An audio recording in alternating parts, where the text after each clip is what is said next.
Bonsoir tout le monde. Bienvenue à la réunion régulière du Conseil municipal de Racine du mois d'avril. Ouverture, on fait la lecture de l'ordre du jour. Ouverture de la séance, lecture adoption de l'ordre du jour, adoption des procès-verbaux, procès-verbal de la séance du 3 mars. Première période de discussion questions au point 5, administration, 5.1, liste des comptes à payer au 31 mars, 5.2, liste des comptes déjà payés au 31 mars, correspondance, règlement. Avis de motion et présentation du règlement numéro 396-04-2025 pour le contrôle intérimaire. Résolution, embauche adjointe à la greffe et responsable des communications. 8.2, renonciation exercer le droit de préemption sur le lot 6 676 546 du cadastre du Québec. 8.3, embauche inspecteur en voirie. 8.4, octroi de contrat pour balayage des rues. 8.5, octroi de contrat pour la mise en forme des surfaces de roulement en matériaux granulaires. 8.6, octroi de contrat pour la poussière. 8.7, octroi de contrat pour le fauchage des abords de chemin. 8.8, inscription, c'est pas une inspection, hein? Inscription de la directrice générale au congrès annuel de l'ADMQ. 8.9, modification du calendrier des séances en vue des élections municipales d'octobre 2025. 8.10, dépôt du rapport de gestion de l'eau. 8.11, mandat pour l'implantation de la station de lavage au lac Brompton. 8.12, attribution du mandat d'entente industrielle pour Racine. Racine Microbrasserie, implantation de l'entreprise au 160 route 222. 8.13, résolution de l'appui au Dr Bruno Lefebvre, opposition à la fermeture du service de radiologie médicale à Windsor. 8.14, résolution de contribution au trio étudiant Desjardins. 8.15, autorisation de signature pour un offre d'achat. Accréditation 8.16 pour devenir une municipalité village relais. 8.17, mise à jour des signataires de la Caisse populaire Desjardins. 8.18, demande d'appui de demande d'alignation de CPTAQ. C'est drôle, hein? Oui, je vois la phrase. Période 9, période d'information générale. Point 10, éolienne. Point 11, deuxième période de discussion et questions. 30 minutes, levée de la séance au point 10. Est-ce que l'ordre du jour vous va, messieurs, dames? Si oui, ça me prendrait un proposeur. Donc, on va passer au point 3, adoption des procès-verbaux. Le procès-verbal de la séance du 3 février. Est-ce que vous avez eu le temps de corriger le... Il devrait l'être, oui. Je l'ai travaillé. Je ne sais pas si on a le temps de le mettre sur le... Donc, on ne l'avait pas accepté, celui du 3 février au mois de mars? Bon, 3 mars. OK, c'est pas j'ai le 3 février puis le 10 février, ça. C'est pas la même. C'est le 3 mars. C'est le 3 mars. Quand même, je me suis trompé. Désolé. Propose l'adoption du procès-verbal. Est-ce que tu l'as vu? On le procès-verbal du 3 mars, là, je suis à la bonne place. J'étais un mois en retard. OK, c'est fait. Point 4, première période de discussion et questions. Juste une... Je vais faire une petite mise à jour. Donc, À ton micro. bon, la période de questions, c'est bien indiqué que c'est pour 30 minutes. Et le règlement indique que c'est une question sous question, puis après ça, on passe à une autre personne. C'est une période de questions, c'est pas une période pour discuter des avis d'un et de l'autre. C'est vraiment une période de questions. D'accord. Mais s'il n'y a pas personne d'autre qui pose des questions, on peut se relever et en poser une autre. Oui. Quand c'est une question, C'est une question. oui, pendant 30 minutes. Pas obligé de prendre le 30 minutes, c'est correct, pareil. Parce que là, il y avait 2-3 choses sur l'ordre du jour. Que Oui, des questions. Ça constitue une question? Non. C'est plusieurs questions. Allez-y. Allez-y, commencez. Bon, on va passer à ce qui est plus...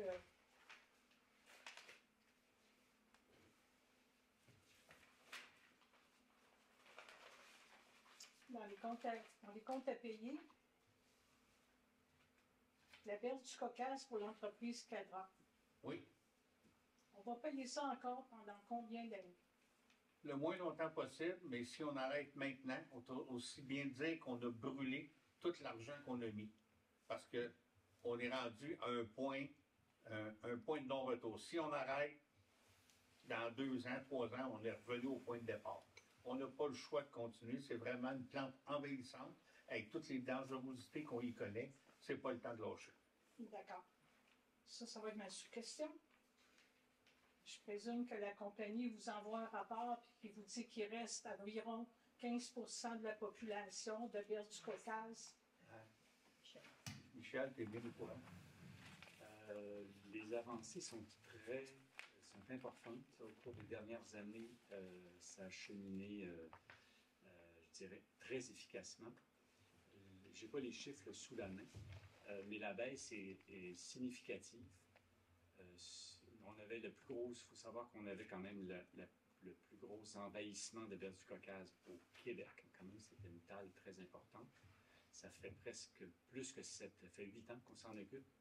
Puis là, on a vraiment réussi à je dirais, prendre le dessus. Puis l'année prochaine, ce qui va se passer, c'est que pour la première année, on va avoir le droit d'utiliser des herbicides, mais de façon très, très, très paramétrée, de façon très ciblée. Mais ça va nous faire avancer beaucoup dans le travail qui est en place. Il faut savoir une chose, c'est que toute la technique pour éliminer la berce du Caucase, c'est basé sur de retirer les graines, les semences en fait. Donc pendant des années, ils ont retiré les ombelles, ils les ont coupées, ils les ont brûlées, ils les ont mis dans des sacs.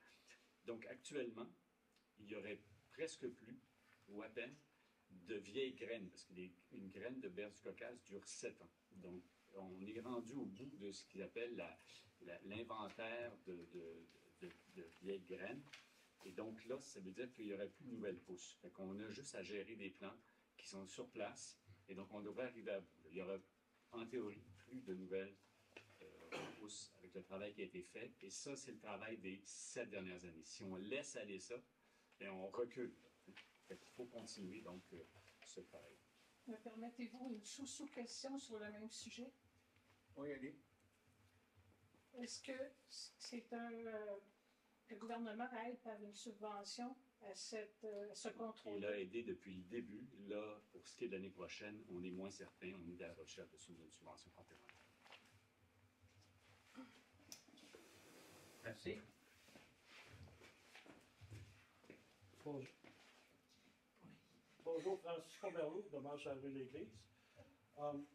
Moi, c'était pour savoir, la station Laval pour l'axe Moncton, c'est pour que le monde qui arrive pour laver le bateau? Oui, exactement. Pourquoi c'est pas eux autres qui payent ça, les utilisateurs? Pourquoi c'est pas les utilisateurs qui payent pour utiliser ça? Bien, pour l'instant, on veut qu'il lave, on a fait une entente. C'est un projet qui est à 50% avec la municipalité de Saint-Denis. Puis pour l'instant, on veut que les gens prennent l'habitude de laver leur bateau. C'est pas exclu qu'un jour il y ait un tarif, mais pour l'instant, premièrement, on veut qu'ils lavent pour empêcher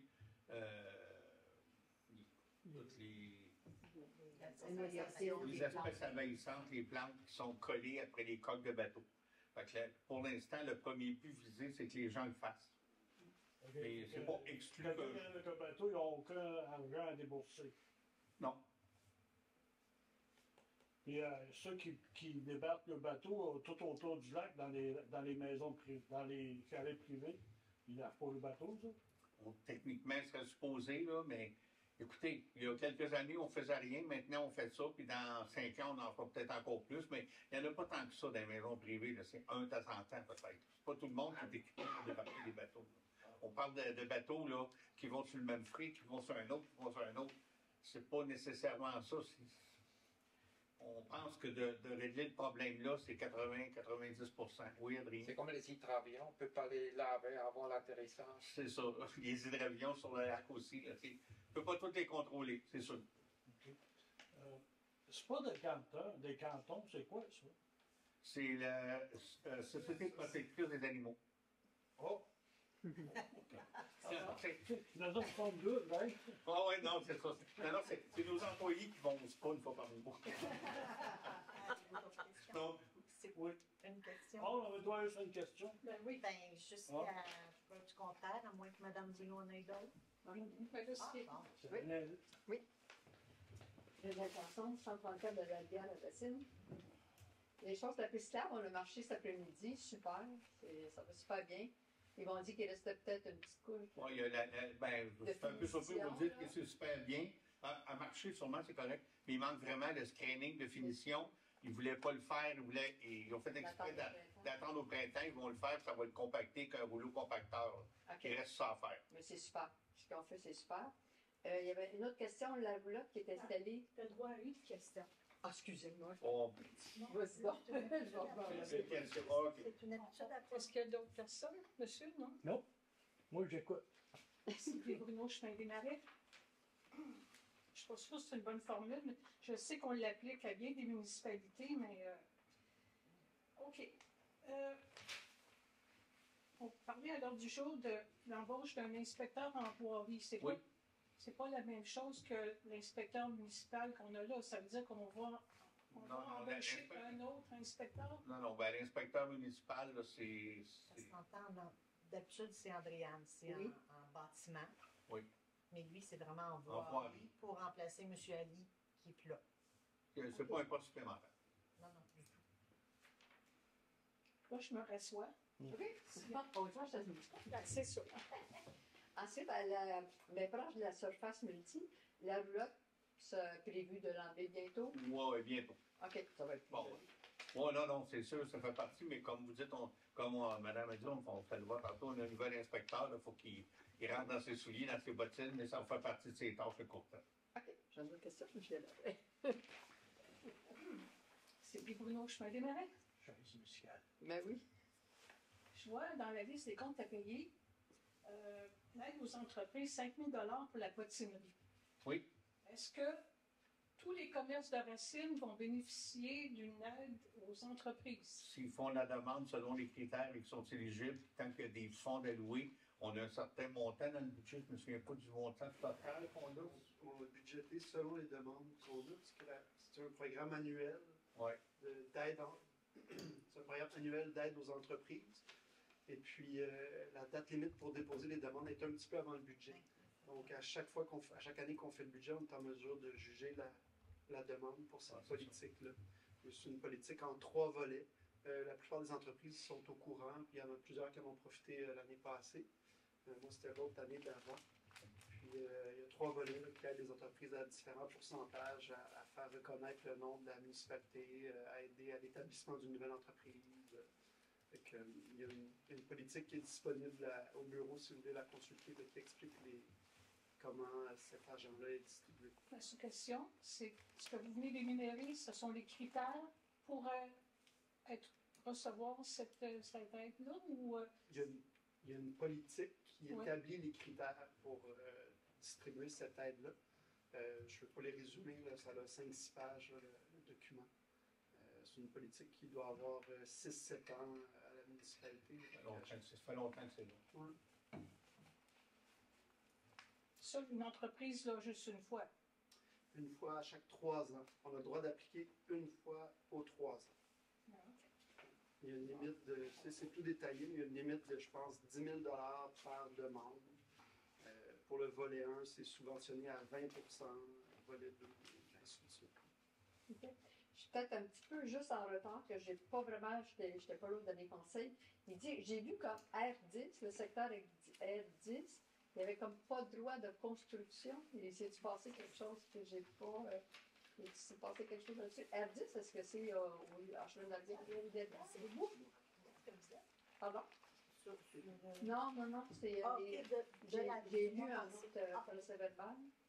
Celui le dernier ou quelque chose. J'ai peut-être un peu de difficulté à expliquer la technicalité de la chose, mais je pense qu'au début janvier, on a fait excusez-moi mes mots, là, un moratoire sur les nouvelles constructions précisément dans cette zone-là. Ouais. Parce qu'on a donné le contrat à la fin de l'année passée pour établir un projet particulier d'urbanisme PTU dans ce secteur-là. Donc, une firme urbaniste qui est en train de plancher là-dessus. On devrait avoir les résultats sous peu. Et puis donc, pendant 3 mois, il y a un moratoire pour pas que les nouvelles constructions viennent à l'encontre des conclusions, par exemple, de la firme urbaniste. OK. C'est une procédure Qui gèle momentanément. c'est ça, qui gère OK. pour... Ben, merci.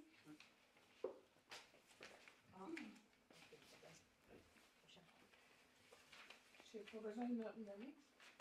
Au point 8.15 de l'ordre du jour, c'est écrit autorisation de signature pour offre d'achat. J'imagine que vous avez spécifié l'offre d'achat de. Ben, on n'est pas rendu là, mais oui, dans le cours de route, oui. OK, ça va.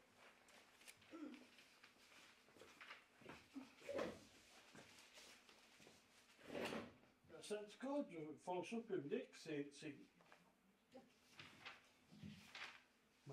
Le syndicat des fonctions publiques, est-ce que c'est pas les employés qui sont supposés de payer ça, les cotisations syndicales? Les cotisations syndicales sont retenues sur les payes des employés, mais c'est nous autres qui les retenons à titre d'employeur, puis on remet ce montant-là au syndicat. Mais c'est retiré sur les payes des employés, on fait juste un chèque. Dans le fond, on reçoit l'argent pour la retourner au syndicat. Fin de non. Oui, Y a-tu d'autres? mais on n'en met pas. On n'en met pas de- Peux-tu y aller? Une petite dernière. Non. Oui, oui, j'ai une petite dernière. Grandeur du garage, ça va être quoi, le garage municipal? On travaille là-dessus. Vous n'avez pas encore décidé. Non, non, on travaille sur les plans, puis on évalue ça, on est dans ça là, actuellement. Vous pensez à quelle grandeur? Assez grand pour nos besoins. Mais je ne sais pas. On travaille là-dessus, on est en train d'évaluer les besoins, regarder ce qu'on a besoin de consulter, puis probablement d'affaire à 3 portes, là, mais bon, je ne vais même pas plus loin que ça, on ne sait pas la grandeur. Exact. Exact, là. Le dépôt du rapport de gestion d'eau, est-ce que vous l'avez reçu ou pas? Ouais, c'est un dépôt qui a été fait au conseiller. Mais c'est pas public. Certaines parties le sont. Ça, c'est pour les îles d'épuration? Non. Ben, entre autres, c'est l'usage. Comment je peux dire?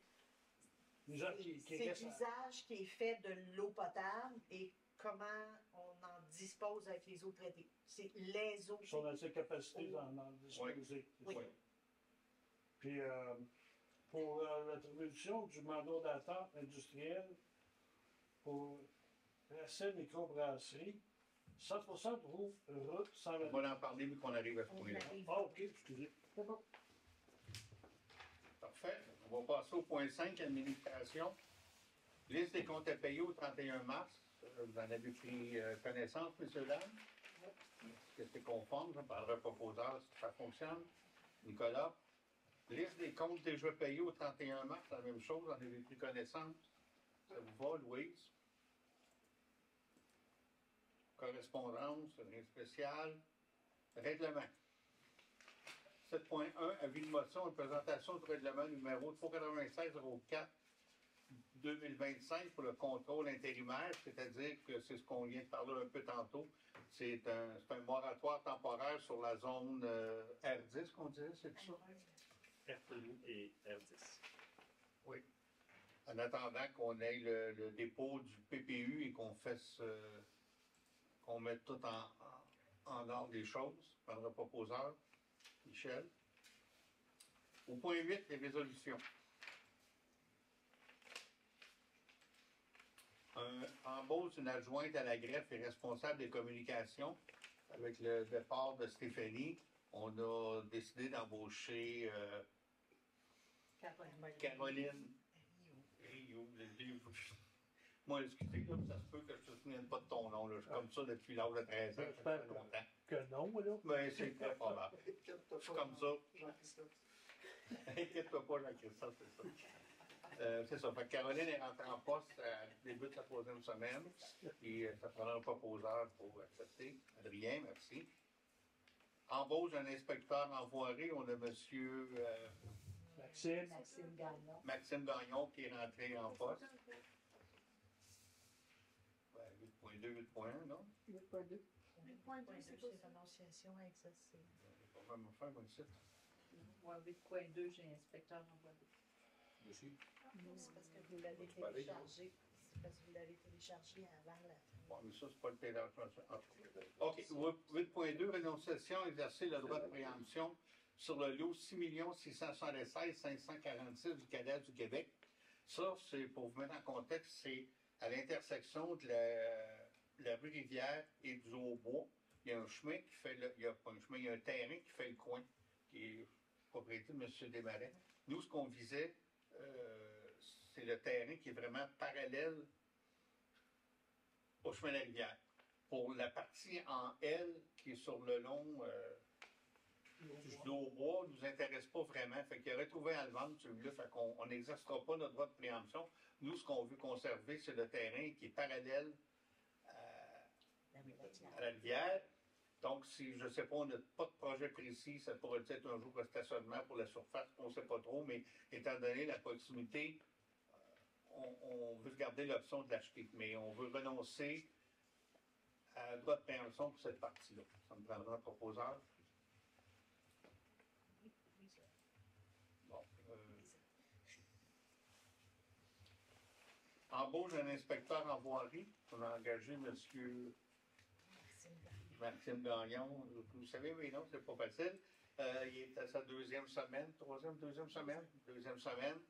C'est une personne du coin. Il reste dans le canton, à la limite du canton et de Racine. Fait que ça me prendra un proposeur. Oui. Une question. Est-ce qu'on pourrait les présenter devant le Racinoscope? C'est déjà en page, OK, parfait. avec leurs photos. Ah, c'est bon. 8.4, octroi du contrat de balayage de rue, offre de service. C'était la firme Miroir, je pense, qui était la plus intéressante. Puis on est habitué de faire affaire avec eux autres. Est-ce qu'on peut avoir un proposeur? C'est au montant de 9 978. Non. Oui. Non, 9 978. Oui, un contrat de 3 ans. Et c'est le même prix pas mal que l'année passée, puis il garantit son prix pour les 2 prochaines années. C'est comme. Bon. C'est bon.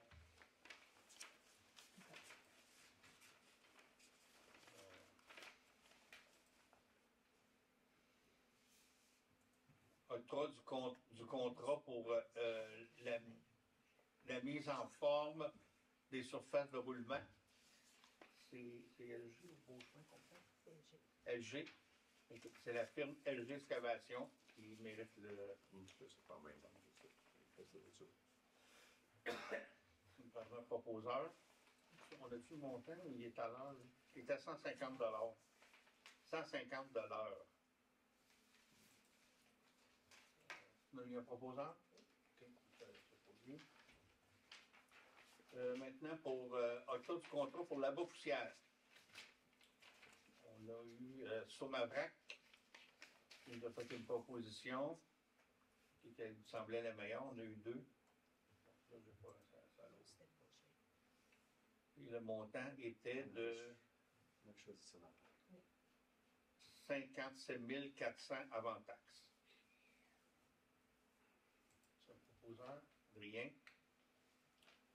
Maintenant, toujours dans les contrats, fauchage de rue, fauchage des abords de chemin. C'est M. Berthelette, je pense, oui. Boutillette. Philippe Berthelette. Philippe Berthelette, c'est ça, hein? Qui remplace M. Oui, c'est ça. C'était Boutillette avant. C'est parce qu'elle est tous du même temps. C'est celle de 110 qu'on a besoin, Jackie. 110 c'est ça. Puis le lami aussi qu'on avait fait. Et des côtés, là. Proposeur? Michel, Nicolas, si tu veux. Inscription de la directrice générale au congrès annuel de l'Association des directeurs municipaux du Québec. C'est juste pour nous permettre de faire son inscription. Oui. Modification du calendrier des séances en vue des élections municipales. Celle-là, je te la laisse. Je sais c'est quoi, mais je ne la maîtrise pas. Bon, il va y avoir des élections municipales cette année au mois de novembre. La fin des mises en candidature est prévue pour le 3 octobre. Et par la suite, il ne peut pas se tenir de séance à moins d'une urgence. Donc, la séance du mois d'octobre doit avoir lieu entre le 1er et le 3, parce que c'est vraiment une par mois. Donc, là, on a discuté, puis tout le monde était disponible le 2 octobre. Donc, celle du mois d'octobre va avoir lieu jeudi, le 2 octobre, à la même heure que d'habitude. C'est sûr que si jamais il se présente une urgence, quelque chose, une inondation, quelque chose, puis qu'il faut des décisions du conseil, le conseil a le droit de se réunir extraordinaire. juste pour ça. Mais en temps normal, la séance régulière doit avoir lieu avant la fin des mises en candidature. Un petit ajustement au calendrier. Un proposeur? Please. Dépôt du rapport de gestion de l'eau, c'est un dépôt.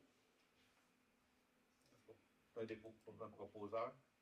Mandat pour implantation de la station de lavage au lac Brompton, c'est de donner un contrat de service à Mme Marie-Christine Picard. On fait ça en collaboration avec la municipalité de Saint-Denis pour finir l'implantation de la station de lavage. Proposeur, oui. J'aimerais demander le vote. C'est à quel endroit? Demandez le vote? OK. On avait discuté, puis il me semble que c'était. Ça se On n'avait peut pas déclarer. d'avant, mais OK. moi, je suis contre cette résolution-là. OK. Qui est pour? 2. Qui est contre? 1, 2, 3. OK. Refusé.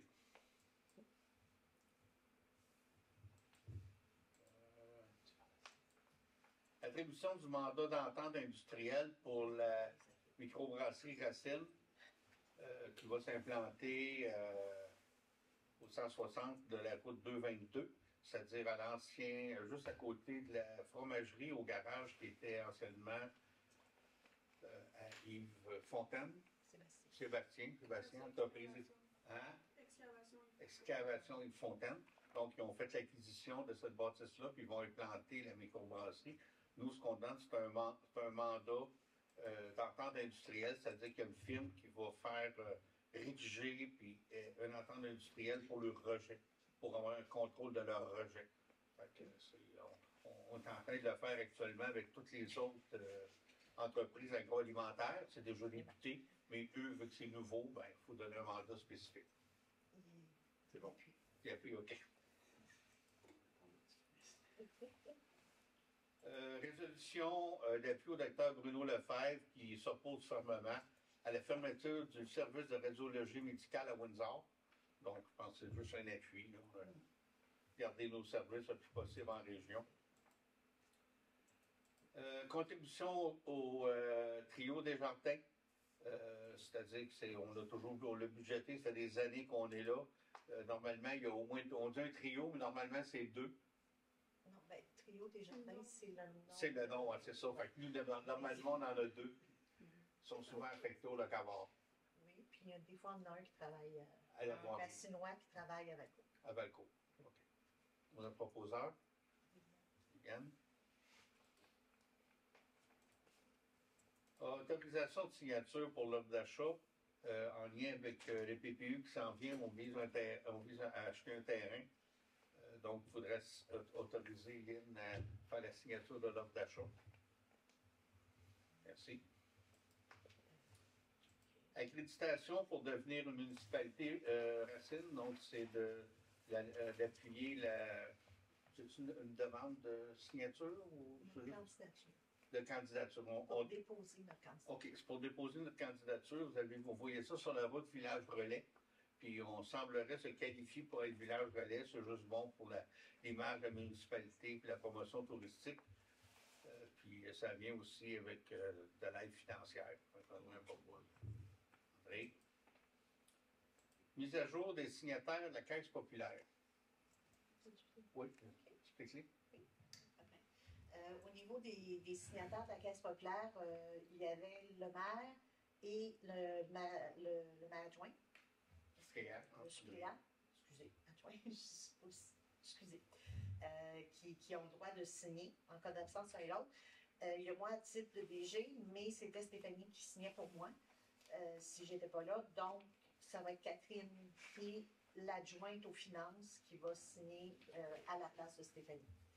Donc, c'est simplement pour avoir une autre personne au cas où je serais absente. Ouais. Ben, dans le fond, ça prend toujours 2 signataires. Le maire et la directrice ou Le maire suppléant, la directrice, le maire, puis... l'adjointe. Fait que, tu sais, au moins, là, on est 4 à pouvoir signer. Là. Ouais. On n'est pas Tu sais, bloqué. il y a 2 au niveau de la mairie, puis 2 au niveau de l'administration. Un proposant? Rien. Demande d'appui, demande d'alignation de la CPTAQ. C'est une demande dans le fond, pour la CEPAC qui veulent demander d'aliéner un territoire où il va y avoir le parc pour que ce soit plus protégé agricole, c'est ça? Plus de protection agricole? C'est un peu dur, Olivier. C'est compliqué leur affaire. Dans le fond, il va y avoir une aliénation parce que là, c'est le ministère qui est propriétaire qui va vendre à la CEPAC.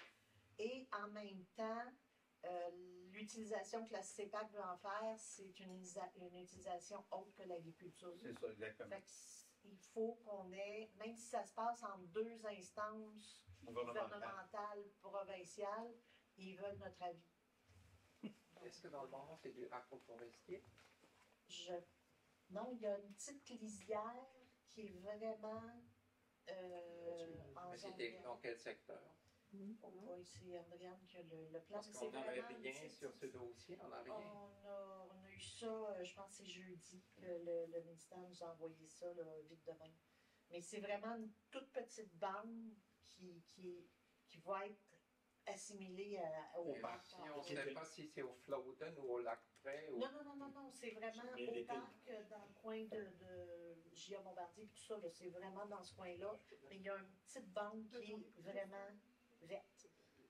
Puis il faut faire une demande, mais techniquement, ils devraient se parler entre 2 ministères, mais là, ils font comme une courbe, une demande, mais ça respecte nos règlements, ça respecte tout ça. Puis il n'y a pas eu une modification sur le projet du Histoire de parc. raccourcir les débats. Oui. Ouais, peut-être, mais c'est ça, c'est parce qu'on a eu ça jeudi, puis ils demandaient d'avoir ça au début avril, puis je l'ai On n'a pas eu rajouté, le temps là, d'en mais parler. c'est vraiment, ça n'a pas vraiment d'incidence, parce que c'est entre eux autres, de toute façon, on peut pas rien faire avec ça. Ces 3 lots, Alain, qui sont situés entre le lac Brève et le lac Larouche. OK. Mais c'est pas une grosse chose, puis ça joue vraiment en dehors de nos compétences. Puis c'était déjà dans le projet d'origine, c'est pas un ajout récent. Un proposeur. Michel. OK. Proposé au point 9, période d'information générale. Commencer le mois.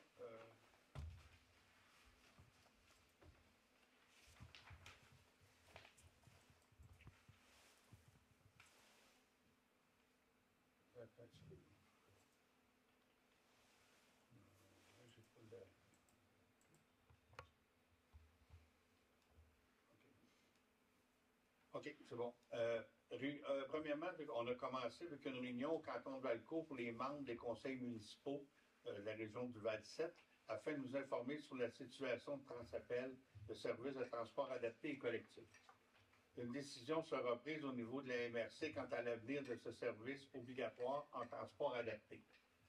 Écoutez, on est dans un tournant crucial avec Transappel. Financièrement, ça ne fonctionne pas. Il y a différentes options sur la table qui nous ont été présentées. On aura une autre présentation à la MRC, à la table des maires.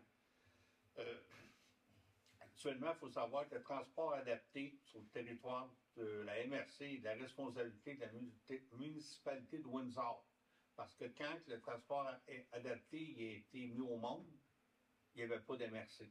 C'est Windsor qui a pris la responsabilité pour tout le territoire. Donc ça, c'est une chose qui est un petit peu boiteuse. Après ça, au niveau du collectif, c'est un ajout, ça, c'est pas obligatoire. Là, la grosse discussion, c'est que, premièrement, il faut renouveler le contrat des autobus. Tu laisserais rajouter aussi, là, parce qu'elle est vice-présidente de Transappel, du conseil d'administration. Il y a des gros enjeux financiers. sur la table, il y a possibilité d'avoir une taxation de l'immatriculation des résidents. Qu'est-ce qui va arriver? Je ne le sais pas. Mais actuellement, là, financièrement, ça ne passe pas. As-tu quelque chose à rajouter? La seule chose que je tenais à dire, c'est que c'est vraiment pas au niveau de l'administration de prendre l'appel. Dans le fond, le DG, il fait vraiment tout ce qu'il peut pour essayer de redresser la situation. Le problème, c'est vraiment le financement. Donc, le gouvernement finance pas assez le transport rural. Donc, c'est vraiment ça le problème. Le budget qui est alloué au niveau du MTQ n'est pas assez grand pour la quantité de transport qu'il y a. Fait que là, il faut trouver une solution par rapport à ça. Fait qu'on est en train d'évaluer les différentes options qu'on a. Parce qu'on n'a pas le choix d'offrir le transport adapté. Fait qu'on ne peut pas juste fermer le transport. Non, c'est ça. On pourrait décider de ne pas faire de collectif. Oui, mais pas l'adapté. Pas l'adapté. Fait qu'il faut vraiment enligner de l'argent pour que ça fonctionne. Puis, tu me corrigeras si c'est pas bien dit, mais souvent, le collectif n'est pas tellement plus cher parce qu'il prend les espaces libres dans l'adapté. Mais en fait, toutes les dépenses de fonctionnement restent les mêmes, qu'on fasse le transport adapté ou les deux. Fait qu'on préfère autant faire les deux pour... Amener un peu plus de fonds. Oui, c'est ça. Puis comme ça, mettons, tout ce qui est dépenses de roulement, donc le site qu'on utilise pour faire les routes ou le loyer, etc., ne nous coûte pas plus cher. Fait que c'est comme amorti sur deux dépenses différentes. Fait qu'au final, c'est comme un avantage. Puis ça ne coûte pas plus cher, comme qui dit. C'est ça, c'est pas beaucoup de... Non, la différence n'est pas grande. Elle est vraiment pas grande. C'est assez rare qu'on va avoir un autobus de plus sur la route, juste pour du collectif. C'est souvent qu'elle est déjà sur la route, bien pas pleine. Mais on va s'en reparler là, parce que c'est un gros débat. Puis, mais on n'est pas la seule région. Là. Tout le monde a des problèmes avec le transport. Puis c'est une obligation de transport adapté. On ne peut pas dire on n'en fait pas. On n'a pas le droit. Après ça, je me suis impliqué avec le câble de Valcourt Région pour la marche du 27 avril visant à souligner le bénévolat. J'ai aussi participé à une vidéo promotionnelle sur l'événement. Donc, le 27 avril, le dimanche, il y a une marche pour les bénévoles à Valcourt. Vous viendrez en grand nombre. Il y a une marche un petit peu ralliée avec des questions à répondre. Après ça, il y a un petit buffet qui va être servi là, au centre communautaire à Valcourt. Tout le monde est bienvenu. Réunion de la régie des incendies, je suis allé avec André. Tout se passe assez normalement. Il n'y a pas vraiment de problème. Même au niveau des incendies, c'est tranquille. Là. Il n'y a pas grand-chose. Par contre, la chose qu'on commence à réfléchir, c'est qu'il y a des rénovations majeures qui s'en viennent à la caserne. Peut-être l'année prochaine, là, mais elle est vieille, notre caserne, là, puis elle commence à avoir des petits problèmes. Problèmes de chauffage et tout. Là, fait que, À 50 ans. À 50 ans? OK. C'est ça. On a besoin un petit peu d'amour. Les airs climatisés aussi, des choses, chose. De toute façon, oui, c'est ouais. Après ça, j'ai participé à cet informatif à l'AGA. Ah oui, je crois que j'ai écrit, je l'ai oublié. Pour éviter je l'avais écrit en plus, pour éviter une sortie inutile des pompiers, dans le fond, on rentre dans la période estivale où ce que les gens aiment ça, faire des feux à l'extérieur. Ce qu'on vous demande à tout le monde, c'est de faire une demande de permis. C'est plus maintenant à la municipalité, on a tout remis ça à la régie. C'est très facile sur le site Internet de demander un permis, puis c'est toujours accordé, il n'y a pas de problème. Puis ça ne coûte rien. Par contre, pourquoi faire ça? C'est peut-être pour éviter une sortie de pompiers.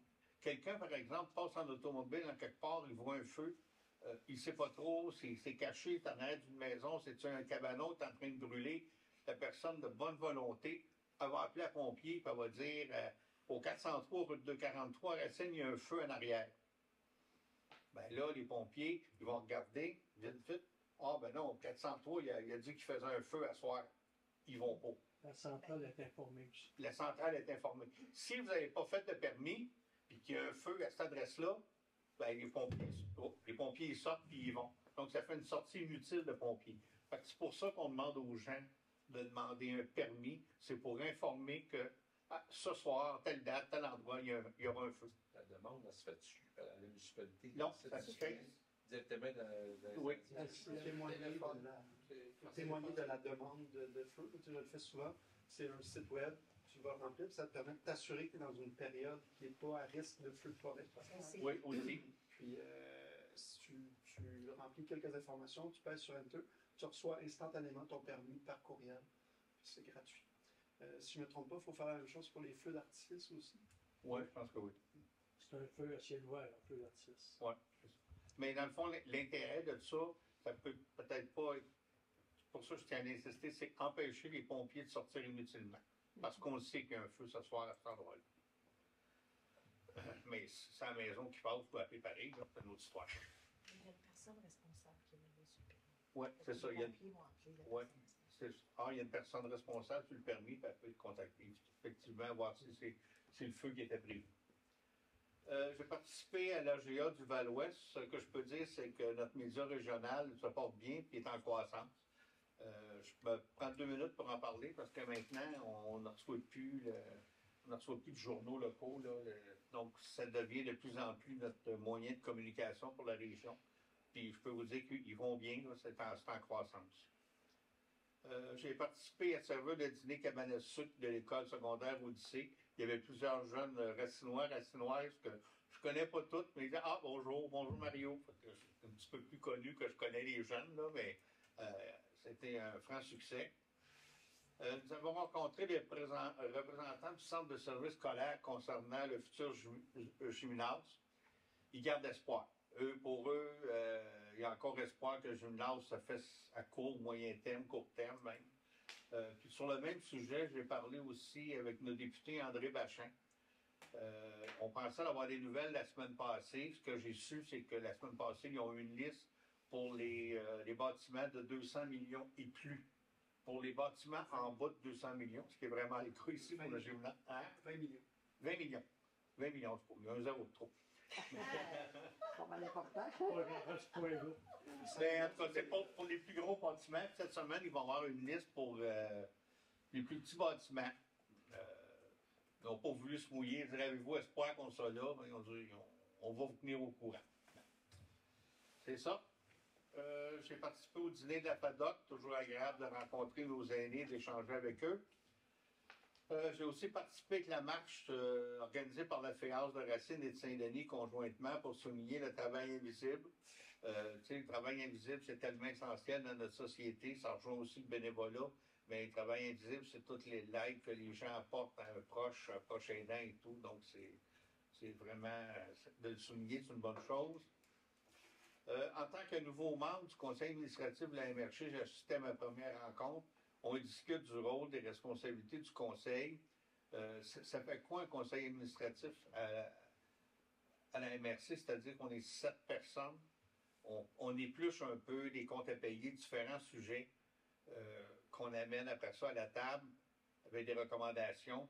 Écoutez, on est 18 autour d'une table au conseil de la MRC. Fait que quand les sujets ont été un peu revus avec des recommandations, il n'y a pas de décisionnel, le CA, mais il est là un peu pour pas que ce soit des réunions plus que 3h30, 4h. Sinon, juste la réunion du CA, c'est déjà un 3h, 3h30.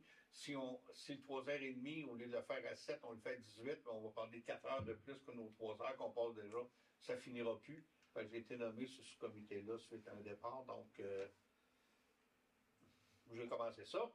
Après ça, élection fédérale. Je vais juste vous dire ma position pour cette élection demeure la même que lors de la dernière campagne provinciale.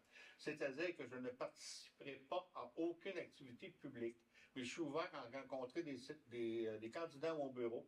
D'ailleurs, j'ai déjà eu le plaisir de rencontrer le candidat libéral, M. Félix Diane, ainsi que la candidate du Bloc québécois, Mme Andréane Labouche. Donc, c'est ça, au niveau des élections, que ce soit provinciales, fédérales, vous ne me verrez pas, là, même si des fois, j'ai peut-être voir d'autres maires ailleurs dans des réunions.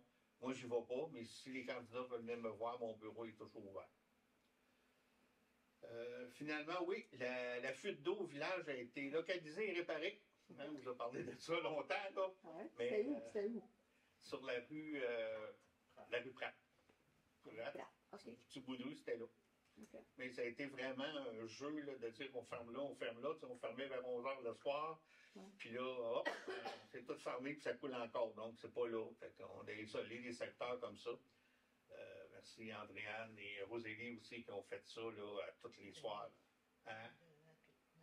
À minuit, 11h, minuit les soirs. Là. Fait que, bon, on l'a localisé finalement, on l'a eu. Fait que, et puis c'est réparé, j'ai vu le morceau de plastique. Là, c'était une vraie fuite, là, j'ai vu le morceau qui était brisé aussi. a été remplacé, on va dire un T, ceux qui connaissent un T. Je ne sais pas quelle grosseur, là. C'est une fuite. Mais c'est pas là.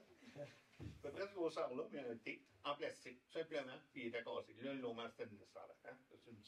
Ça devrait être réglé. Merci à tout le monde aussi on vous a demandé d'être vigilant si vous voyez de l'eau en quelque part, mais non, l'eau restait dans le sol, on ne la voyait pas. C'est ça qui est plate. As-tu la date, le compost? Non. OK. Bien, soyez vigilants, on va le publier sur Facebook. Le compost risquerait d'être disponible cette semaine ou la semaine prochaine. Là. Peut-être plus la semaine prochaine. Peut-être plus la semaine prochaine, là, ceux qui viennent se chercher du compost au garage municipal là, pour votre jardin, là, ça s'en vient. On ne sait pas si ça va être au garage. Ils sont en train de s'organiser. Ils sont en train de s'organiser. Il va en avoir, c'est ça. Fait qu'on vous tient au courant, mais via Facebook, je ne peux pas vous l'annoncer ce soir. On n'a pas les détails, ni la date, rien. En parlant d'élections municipales, pendant l'élection, il y aura les élections municipales dimanche le 2 novembre prochain. Nous allons donc faire un tour de table pour connaître les intentions des membres du conseil. Je vais aller par ordre. Siège numéro 1, Nicolas, est-ce que tu as l'intention de te représenter? Jusqu'à maintenant, oui. Ça dépend de toi, Marie. Siège numéro 2, Liliane. Moi, je ne peux pas, en fait, me représenter. Non. OK. Siège numéro 3, André. Je suis pas encore branché, il va voir un peu plus tard. OK. Ouais. Numéro 4, Michel. Oui, j'ai l'intention de me représenter. Numéro 5, Adrien. Sûrement. Numéro 6, Louise. Non, pas pour moi, merci. Bon, fait que là, il reste moi. J'ai l'intention de me représenter. Fait que ça donne une orientation. On sait que la vie va vite, la vie peut changer, mais pour l'instant, c'est le statut du Conseil pour les prochaines élections. Comme j'ai toujours promis, je vais vous parler d'éoliennes. Je n'ai pas beaucoup de nouvelles à ce sujet. Le processus d'encadrement est toujours en cours. La rédaction du guide, ça avance rondement, mais c'est quand même assez long. Une rencontre citoyenne est prévue en mai.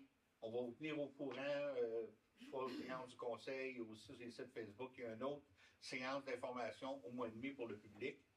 On a eu une rencontre virtuelle, a eu lieu pour informer tous les membres des conseils municipaux de l'avancement des travaux. Tous les membres de tous les conseils municipaux étaient invités à aller se brancher. Puis on a fait le tour.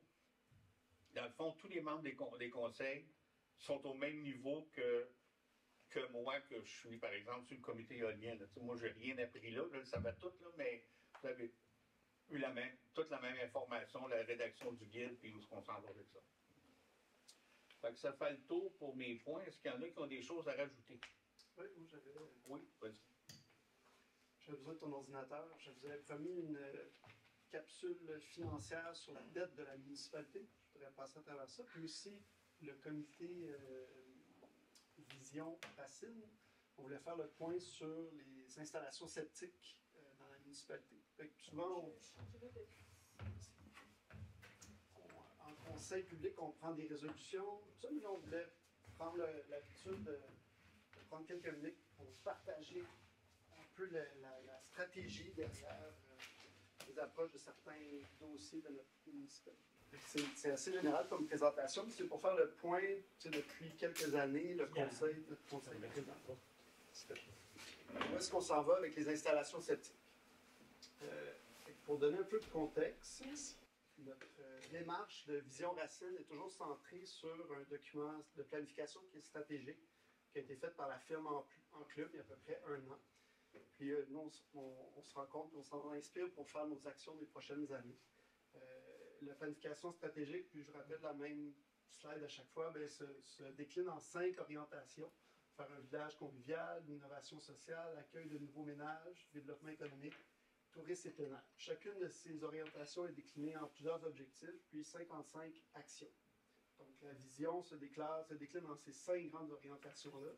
Je vous inviterai à je vous invite vraiment à consulter ceux qui ne l'ont pas déjà fait, le document d'Enclume qui est disponible à la municipalité, qui décline clairement toutes les orientations que l'on prend. Les égouts dans le plan stratégique se situent dans le troisième chapitre, l'accueil de nouveaux ménages. Puis, l'objectif, c'est vraiment d'assurer la viabilité des services. Donc, si on veut accueillir des nouveaux ménages, il faut s'assurer d'avoir les bonnes infrastructures en aqueduc et en égout pour ce qui est après des résidences qui sont dans le village. Mais le reste étant principalement zoné vert, les possibilités d'accueillir de nouveaux ménages dans la municipalité sont un peu plus faibles. Donc, la ferme Enclume qui a regardé un peu la stratégie de notre municipalité a fait état, a constaté un dernier rapport de la firme Eureka qui suggérait de poursuivre les études avant de prendre des mesures pour améliorer les services. Le point sur nos égouts, c'est qu'on a 2 étangs aérés dans la municipalité qui ont été construits à peu près dans les années 2000, début des années 2000, et puis desservent, Lynn, si je ne me trompe pas, à peu près 200 résidences du village. Donc, c'est très peu de résidences qui se partagent des coûts d'entretien quand même relativement élevés pour ces bassins-là. Les bassins, on a cité une vidange d'égouts en 2017 pour la première fois, puis pour une seconde fois en 2023. On voit que la cadence de vidange d'égouts s'est accélérée. On a fait 17 ans sans vidanger les bouts, puis ensuite 6 ans pour être obligé de faire une autre vidange, qui a été faite un peu en catastrophe parce qu'on était surpris de voir la problématique dans les bassins. Et pour un peu de contexte encore, l'entretien des bassins aérés, on le donne depuis plusieurs années à une firme qui s'appelle Aquatec. Et il y a longtemps, on avait essayé de former un inspecteur en voirie. Aussitôt qu'il avait obtenu sa certification, il avait quitté son emploi pour une autre municipalité. On avait perdu notre investissement, qui est une longue formation pour pouvoir entretenir ces installations-là. Et qu'on donne ça à la firme Aquatec. À travers ça, nous, le rôle du conseil, c'est un peu de prévoir ce qu'on s'en va avec ça. C'est toujours pour réduire les coûts des infrastructures. On remarque que les coûts de l'infrastructure augmentent beaucoup année après année. On subit une inflation à ce niveau-là qui est même plus élevée, on trouve, que l'inflation moyenne. Puis, la situation à Racine, c'est qu'il y a peu de citoyens dans le village qui partagent ces frais-là. Je rappelle toujours que le service d'égout, il est payé uniquement par les gens qui sont branchés sur les bouts. Les gens qui sont à la campagne ne desservent pas un sou, puis au conseil et à l'administration, on s'assure de, comme il faut, séparer les dépenses pour être sûr que ce soit seulement les citoyens du secteur qui payent la facture. Lors d'événements ponctuels, comme la vidange d'égout ou d'un prix important, le poids fiscal, donc la taxe qu'on doit charger au secteur est assez importante. Puis, nous, le conseil, on a prévu des fonds réservés où est-ce qu'on demande aux citoyens de contribuer à chaque année, par exemple pour l'entretien des conduites ou aussi la vidange des bouts des systèmes aérés. Donc, en ayant ce processus-là, on est capable d'un petit peu égaliser les paiements pour ces infrastructures. Toujours les citoyens du secteur. Toujours les citoyens du secteur. Mais les commerces, c'est plus les commerces. Et les commerces, bien sûr. Ça fait partie du point important que je voulais un peu résumer pour vous. Fait que dans les dernières années, puis dans les années en ce moment ou en cours, 4 grandes études qu'on a commandées au conseil, qu'on utilise pour un peu dicter nos prochaines actions ou savoir où est-ce qu'on s'en va. Parce qu'on s'entend que le jour que nos étangs aérés seront désuets ou qu'ils n'auront plus de capacité, c'est un processus qui est très long à corriger. Donc, c'est notre responsabilité de s'en occuper tout de suite puis d'essayer de prévoir ces choses. Il y a environ 2 ans, je dirais, on a poursuivi la réflexion du prolongement dans le secteur de la rue Arès. Donc, c'est une demande qu'on avait des citoyens, puis que ce secteur-là de la municipalité n'est pas branché aux égouts. On a fait une étude qui venait valider à savoir si c'était une bonne idée ou économique de les brancher. Puis les conclusions de cette étude-là, c'était que c'était pas économique. Ça coûtait beaucoup plus cher de venir les brancher en raison du dénivelé, puis du petit nombre de citoyens qu'il y avait dans ce secteur, puis la faible densité, et probablement la présence de rocs à cet endroit-là. C'était moins cher de continuer, comme c'est là en ce moment, d'avoir des installations individuelles. On a environ 2 ans, si je m'abuse, on a mandaté la firme Eureka pour faire une étude sur la capacité de nos installations. Donc, à savoir où est-ce qu'on est rendu dans le débit qui entre dans la station, où est-ce qu'on est capable de bien le traiter. C'est un peu une caractérisation de l'état de la situation. Les résultats, c'était que les débits entrants de nos installations dépassait les normes. Fait que, on a beaucoup de débit qui rentre. Peut-être que ça a des eaux d'infiltration, c'est pas tout des égouts, mais on dépassait la capacité pour ce qui rentre. Mais on était toujours capable de la traiter efficacement. Donc, on respectait toutes les normes pour les rejets en termes de qualité de l'eau. Du projet stratégique, là, c'est quoi? Enclume, merci. C'était que bien sûr, dans les conclusions de l'étude, il nous suggérait de pousser ça un petit peu plus loin. Ce qu'on a fait en réponse à ce qu'on a vu que les boues s'étaient accumulés beaucoup plus rapidement, on suspectait qu'il y avait peut-être un apport des entreprises agroalimentaires de la municipalité qui faisait qu'on avait plus de matière dans les bassins aérés. Et qu'on a donné un mandat qui venait nous aider à établir des ententes industrielles avec les industries. On en a déjà quelques-unes installées en cours de route, mais on voulait le faire comme il faut pour la plupart de nos industries qui étaient agroalimentaires, qui se fiaient beaucoup sur les égouts. Si je ne me trompe pas, c'est d'ici la fromagerie, l'abattoir, la boucherie.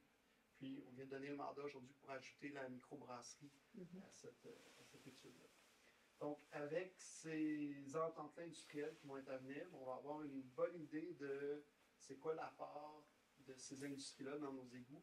On va être capable de leur faire payer une juste part de l'utilisation de nos installations des eaux usées. Et, je pense au mois de janvier, donc on a donné le mandat à la firme Enclume qui avait fait la première étude pour commencer à étudier les options d'agrandissement ou d'ajout de capacité de nos étangs aérés, parce que la première étude nous disait qu'on était rendu à capacité maximale. On a donné ce mandat-là pour commencer à voir quelles sont les options qu'on a. C'est faut qu'on soit. C'est Eureka. Eureka. Les défis qui sont devant nous pour les eaux usées, on atteint tranquillement notre limite de traitement dans le village. Donc, on a deux choix qui se présentent à nous. Est-ce qu'on arrête là et on dit le village, c'est comme ça, on refuse des nouvelles industries ou on ne veut plus une maison supplémentaire? Le CPE, c'est le dernier qui peut s'ajouter, ou est-ce qu'on limite notre développement? Ou est-ce qu'on prévoit tout de suite d'agrandir? On le voit partout autour de nous. Il y a beaucoup de municipalités, on voit dans les médias, où est-ce que les infrastructures viennent limiter le développement. Je vais donner un petit article sur, on l'a vu à Sherbrooke il n'y a pas longtemps, parce qu'il y a un moratoire qui a été instauré dans certains secteurs, ce qui empêche toute nouvelle construction, le temps qu'on dirait qu'ils se sont pris un peu en retard, et le temps qu'ils règlent leur problème d'égout, parce que là, ils ne peuvent plus en prendre un de plus. J'ai marqué quelques avantages financiers d'augmenter la capacité. On n'est pas là, on est en train d'en faire l'étude, mais c'est sûr que dans la question, on voit venir dans les prochaines années, il y a la subvention Primo, qui est un programme important qui va venir subventionner les infrastructures municipales des égouts. Si on a un besoin, ce qui semble être le cas à Racine, c'est une bonne idée d'être prévoyant et d'être prêt à faire un dépôt de demande pour ce programme de subvention-là qui est assez périodique, il n'est pas tout le temps. L'ajout de capacité pourrait nous permettre d'accueillir des nouveaux projets. Puis, le but d'ajouter de la clientèle ou des nouveaux projets à nos installations septiques, ça pourrait nous aider à faire diminuer les taxes de secteur parce qu'on aurait plus de payeurs qui viendraient défrayer les coûts d'opération. Et ça, au lieu d'avoir 200 maisons, on en a 300, on a plus de personnes pour venir payer le salaire des gens qui s'occupent de. Un des concepts qui est à juger, c'est que le coût d'augmentation de la capacité devrait être assumé par les nouveaux usagers. Si on a une usine en ce moment qui est là, qui fonctionne pour le village qu'on a, personne qui paye depuis 20 ans les installations septiques, personne n'est intéressé à aller payer pour quelqu'un d'autre pour agrandir les eaux usées. Donc, le moment qu'on va vouloir agrandir la capacité des installations septiques, des installations des eaux usées, on a intérêt à les ajouter en bloc. Fait soit d'avoir un nouveau développement ou d'avoir une nouvelle capacité d'ajouter plusieurs industries dans un secteur comme notre parc industriel. C'est toutes des questions qu'on a à se poser dans les prochains mois ou dans les prochaines années quand on va regarder le développement de nos installations d'égout. Ça fait le tour un peu du portrait que je voulais vous tracer sur nos infrastructures. Que le rapport de l'Aquatec est prévu pour le mois de juin prochain. Oui, Eureka. On a plusieurs films, là. Aquatech, c'est le day-to-day. Eureka, c'est le... Excusez-moi. C'est l'analyse. Ajouter une couche. Tu cherches l'autre présentation? Ouais. Je vais juste, Vas-y. quand on parle de, parce qu'on parle d'augmentation de capacité, là, c'est juste de comprendre, c'est pas nécessairement qu'on va devoir agrandir la structure, comme peut-être installer des nouvelles machines qui feraient fonctionner mieux Les bassins les existants. bassins. On ne sait pas qu'est-ce qu'ils vont nous dire. C'est pas nécessairement en bâtiment, ça peut être juste en équipement. Ça reste à déterminer. Comme les aéroports. Ben, c'est parce que ça fait quand même 20 ans qu'elle est faite, la station. Puis la technologie a beaucoup avancé. Donc, Pour les mêmes bassins, on s'attend, là, juste de changer, disons, la mécanique de ben, que ça l'intérieur. se peut. Ça se peut, mais on n'est pas sûr. On fait un rapport. Il existe des blocs qu'on peut ajouter dedans qui ajoutent de la superficie. Ça peut être modulaire. On le fait pour l'équivalent de 10 maisons. On en rajoute un. Puis, il y a des options qui sont C'est ce qu'on attend. Tu sais, c'est pas nécessairement un projet De faire une autre chose. grosse envergure. Alors, des égouts, on passe autre sujet sur le plus financier. Et donc, le dernier conseil, pour ceux qui n'ont pas vu, on avait parlé de notre taux de taxe, des taxes générales à Racine, parce qu'on démontrait qu'on était chanceux dans la municipalité, on avait le 5e plus faible taux de taxe de la MRC. On démontrait qu'on avait des très basses taxes comparées aux autres.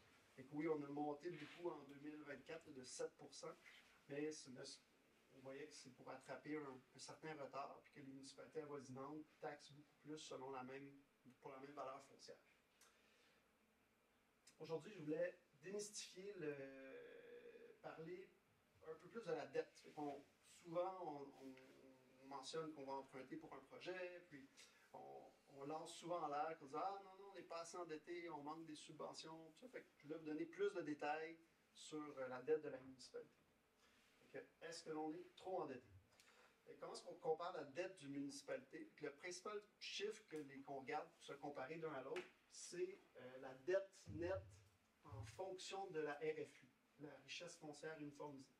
Combien est-ce qu'on a de dette à la municipalité? Je donne le scoop tout de suite, mais pour Racine, on est autour. Là, j'ai les chiffres de 2023 que j'ai pris sur le ministère des Affaires municipales et de l'Habitation. Oui. On a 2 millions de dettes, puis on a à peu près un peu moins que 500 millions de RFU, 500 millions de dollars de valeur d'évaluation dans la municipalité. Donc, ce ratio-là, c'est lui qui est utilisé dans les médias ou quand on compare une municipalité ou qu'on veut savoir si elle est beaucoup endettée ou pas endettée. C'est une mesure qui indique la capacité financière d'une municipalité. Puis, c'est un peu un détail, mais souvent, cette mesure-là est aussi utilisée dans l'attribution des subventions. Et c'est un critère qui est utilisé à savoir si une municipalité est beaucoup endettée ou pas. Il y a plusieurs programmes du MH qui prennent en compte ce ratio, comme le Primo qu'on a parlé tantôt dans l'autre présentation.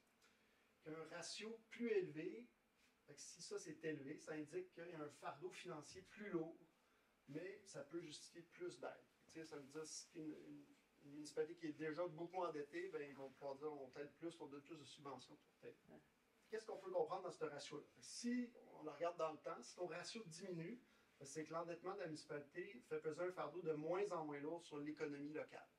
Si ton fardeau augmente, si tu contractes beaucoup de dettes, ça veut dire que tu accrois le risque qui est lié à la durabilité. Donc, tu deviens dans une situation financière un peu plus précaire. Un ratio stable indique que la croissance de l'endettement est comparable à celle de l'économie locale. Donc, la RFU monte aussi vite que tes dettes. C'est un ratio qu'on utilise souvent pour se comparer. Pour calculer le taux d'endettement de Racine, ça prend deux données, la dette totale, la RFU. À Racine, on a une RFU en 2023 de 462 millions, puis on avait des dettes de 1,9 million. Ça nous fait un taux d'endettement de 46 sous par 100 $ de RFU en 2023. Ça, c'est quelque chose que j'ai tiré du tableau là, du ministère. Lui, il compare les 3000 municipalités du Québec. Ils ont tous leurs chiffres d'état financier. On voit que pour Racine, donc notre endettement total à long terme par 100 $ de RFU est de 46 sous. Si on se compare à la MRC, les 17 municipalités de notre MRC, eux, ont une moyenne de 91 sous par 100 $ de RFU. On est à peu près à la moitié de la moyenne de la MRC. Si on regarde dans tout le Québec, chacune des municipalités, en moyenne, est endettée de 1,78 $ par 100 $ de RFU. Donc, Racine possède un taux d'endettement plus faible que ses comparables. On a placé les différentes municipalités de la MRC. On a Racine ici avec ses 46 sous, donc on est bien en deçà de la moyenne, puis dans les premiers percentiles des dettes. Si on regarde nos voisins, ici, Valcourt, malheureusement, ils ne sont pas détaillés, c'est Valcourt-Canton, on a Valcourt-Ville. Souvent, les plus grosses villes qui ont probablement un plus gros réseau d'égouts, d'infrastructures à supporter, sont typiquement plus endettées. Mais d'autres municipalités semblables à la nôtre, Laurensville, Sainte-Anne-de-la-Rochelle, Saint-François-Xavier, il y en a qui ont contracté avec le temps des dettes plus importantes. Notre taux de 46 sous par 100 $ de RFU, comme on peut le voir, il est faible comparé aux autres municipalités. Puis, j'ai juste fait des chiffres pour se donner un petit peu un ordre de grandeur. Si on atteignait ces seuils d'endettement-là, comme par exemple la moyenne de la MRC, on serait capable de contracter une dette supplémentaire de 2 millions $. Si on allait chercher, pour des raisons quelconques, un projet, 2 millions $ de dette, on arriverait seulement à la moyenne de notre MRC. Il y a des seuils qui sont considérés dans les municipalités. Un seuil modéré d'endettement est à 1 $, un seuil de pression financière, 1,15 $, puis un seuil sous-élevé, qui est plus observé dans les villes moyennes, est à 2 $. Donc, pour le plaisir des chiffres, je mettais quelques exemples. Si on se rendait à 2,44 par exemple, qui serait comme la ville de Valcourt, on pourrait contracter un 9 millions $ additionnel de dette. Oui, il ne va pas là. En conclusion, permet de prouver que Racine, quand on vous dit qu'on est peu endetté, c'est un peu les chiffres qui basaient cet argument-là. On a un ratio d'endettement très faible, à 46 sous par 100 $ de RFU, qui est bien en dessous des seuils modérés ou élevés. La municipalité pourrait contracter jusqu'à 3,2 millions de dettes supplémentaires, tout en restant sous le seuil de pression financière 1,15 $. C'est notre devoir de conseiller de ne pas aller là. C'est dans nos décisions financières, on en prend compte. Mais on sait qu'on a de la marge de manœuvre quand on a des projets qui sont requis ou intéressants. Ces données montrent la position avantageuse de Racine d'obtenir du financement pour les projets structurants. Une gestion prudente et proactive de la dette peut favoriser le développement de la municipalité tout en améliorant l'accès à des subventions provinciales plus généreuses. Et voilà, ça fait le tour de cette culture financière. C'est 23, par exemple, c'est pas les dépenses de 24, là, comme le centre communautaire, le futur garage, ça compte pas. Là. Non, non, c'est les chiffres 23. 23, parce qu'on a les chiffres de toutes les municipalités. Okay. C'est ça. Et pouvoir se comparer des pommes avec des pommes. Deux petits points.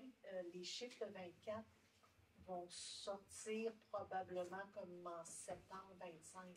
On est en train, les comptables sont passés, nous, la semaine passée. Il faut qu'on dépose ça pour le début mai. Fait que c'est long avant que ça soit tout compilé. Là, fait que c'est pour ça que c'est un petit peu plus long. Puis, je pensais. Et l'autre chose que je voulais rajouter à ça, c'est que quand on fait une demande de règlement d'emprunt, notre règlement d'emprunt est envoyé au ministère pour être approuvé. On ne peut pas emprunter sans l'autorisation du ministère. Donc, on fait notre règlement d'emprunt. Là-dessus, j'ai un tableau à remplir, vraiment un tableau comptable, qui dit quel est notre endettement présentement, tout ça, puis ça leur prend 4 à 8 semaines à nous retourner une autorisation ou un refus pour dire, puis nous dire ça, qu'est-ce qu'il y en a. Donc, on ne peut pas faire ce qu'on veut comme on veut. Là. On est quand même surveillé par le gouvernement à la fin, mais c'est quand même le gouvernement qui a le dernier mot. Si il nous le refuse, il nous le refuse. Mais on a besoin d'une approbation au niveau du ministère. C'est bon? Merci beaucoup, Nicolas. C'est très, Merci, très intuitif. Vraiment bon. Nous autres, souvent, on est dans ce poutine-là, mais je pense que c'est bien présenté et c'est compréhensible. Ça démystifie un peu. Ça nous met les chiffres. On voit ici, c'est bien. On va passer à la deuxième période de discussion et questions. Sylvie Bruno, chemin des Marais. En préambule, je dirais que je sais que dans certaines municipalités, on est obligé d'imposer une discipline au niveau de la période qui s'appelle discussion et questions. C'est le titre. OK? Mais on n'est pas à Montréal ici. On est toujours quelques citoyens. Ça se passe toujours dans la civilité. C'est vrai. Il n'y a jamais personne qui attaque de front ou qui. Alors, je vous demande de réviser votre décision de faire comme ce soir, là, le jeu de la chaise, là. On a passé l'âge de ça, puis je pense que, moi, là, personnellement, d'entrée de jeu, je me suis sentie muselée. J'espère que ma municipalité, que mon conseil municipal n'en viendra pas là, avec moi ou n'importe quel autre citoyen de Racine. Madame Bruno, juste pour vous dire, si la décision vient de moi et non pas du conseil, je prends l'entièreté de la décision sur mes épaules. On a un règlement qui donne les règles à suivre pendant un conseil. Des périodes de questions qui s'étirent sur 45 minutes, une heure, ça n'a pas lieu d'être. Et des discussions d'opinion, ça n'a pas lieu d'être non plus. Vous pouvez discuter d'un point, mais de discuter de votre opinion par rapport à l'opinion des autres, c'est pas à l'intérieur d'un conseil qu'on fait ça. Je comprends, madame. Cependant, c'était juste un rappel. Oui. Je comprends, puis donc, ça semble être une pratique qu'on voit dans plusieurs conseils pour un peu, je veux dire, c'est pas de museler, c'est simplement de faire en sorte d'arriver au point qui est supposé être. Donc, si vous avez des questions ou une discussion qui n'est pas un débat d'opinion, il n'y a aucun problème. Allez-y. OK, on écoute votre question. Ma question, c'est, pouvez-vous, s'il vous plaît, reconsidérer cette procédure-là, étant donné le contexte ici à Racine, où c'est rare que je n'ai pas souvenir que peut-être une rare fois récemment où ça a un peu débordé au niveau de la période de 30 minutes, j'en conviens, mais ça n'arrive vraiment pas souvent. Puis, je pense que si j'ai quelque chose que je veux exprimer, que ça prend la forme d'une question, je vais être capable de le faire devant vous. Parce que moi, j'ai d'autres moyens aussi de m'exprimer, puis il y en a peut-être qui les aimeront pas. Alors, je vous demande, ça se passe toujours de manière civilisée. Ça, là, c'est justement pas un point qui va à une période de questions. C'est à la base, ça pourrait être même considéré comme un peu une menace. Et puis, si vous avez des questions, il n'y a pas de problème. Une menace, je peux vous pouvez donner vous pouvez quand même donner votre opinion. Il n'y a aucun problème. D'autres moyens, puis c'est tout à fait légal de le faire. C'est simplement pour les besoins de la période ici. C'est une question, une sous-question, puis on continue. C'était juste ça. Mais je ne visais pas personne, c'est un rappel à tous. Bon. Est-ce que je m'assois puis je me relève ou je peux y aller avec... Allez-y avec une question sous question. Au point 8.15, autorisation de signature pour offre d'achat. Vous avez parlé d'un terrain. C'est un terrain qui va servir à quoi? Pour l'instant, on veut pas créer de surenchère sur un terrain qu'on vise. Donc, on autorise de faire une offre d'achat. Ça sera rendu public le temps un peu, parce que si on dit on va acheter tel terrain, on ne veut pas créer de surenchère puis que la municipalité paye un terrain trop cher. C'est tout. C'est simple. C'est juste ça. Question? Oui. C'est dans un but de... Moi, j'avais ça, là, je ne veux pas dire de développement municipal, c'est ça? Ça peut être du développement, ça peut être autre chose, mais si on va trop précis, on règle le 4e surenchère. D'accord, pas de problème.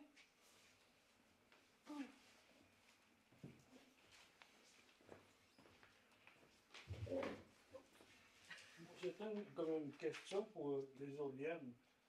Si le conseil ou le maire vote contre les éoliennes, est-ce que les MRC peut l'obliger à en avoir? Et, si le gouvernement va en appel d'offres, puis qu'il cible des éoliennes sur le terrain d'une municipalité, c'est pas impossible, mais c'est extrêmement difficile qu'on s'oppose à ça. Okay, Donc, c'est pour ça qu'on veut l'encadrer, tout simplement. OK, fait que vous ne pouvez pas rien. Donc, vous aurez tout contre, vous ne pouvez pas vraiment l'arrêter. Bien, cependant, les raisons très, tu sais, que je me suis fait expliquer, on pourrait changer notre zonage, puis dire qu'il n'y a pas de... on ne veut pas d'éoliennes à tel endroit. Ça prend une bonne raison. Ça pourrait être, je sais pas moi, une forêt de pins exceptionnelle de 100 ans. Là, ça serait une bonne raison. Là. En réalité... on est assez limité. Le racine n'a pas grand-chose à dire contre ça. Okay. J'avais une petite pointe de même. Les autobus Vion, ils se stationnent à tout que la patinoire multifonction sont en train de tout briser le gazon. Il n'y a pas moyen quelqu'un de même de ne pas stationner là. Ah, mais c'est évident qu'il faut de payer pour réparer ça. C'est ça aujourd'hui? Il me semble aussi qu'il faisait ça que Dieu me le faisait dire. Hein? Je dirais que Dieu fait des grosses Okay, ben, on a été mis au courant aujourd'hui, c'est ça? Ce matin, on va s'en occuper. Merci beaucoup. Je trouve ça bien qu'ils brisent tout le terrain de même. Surtout que c'est mou de ce temps-là. Il y a d'autres questions? Sinon, on va faire la levée de l'Assemblée. Merci.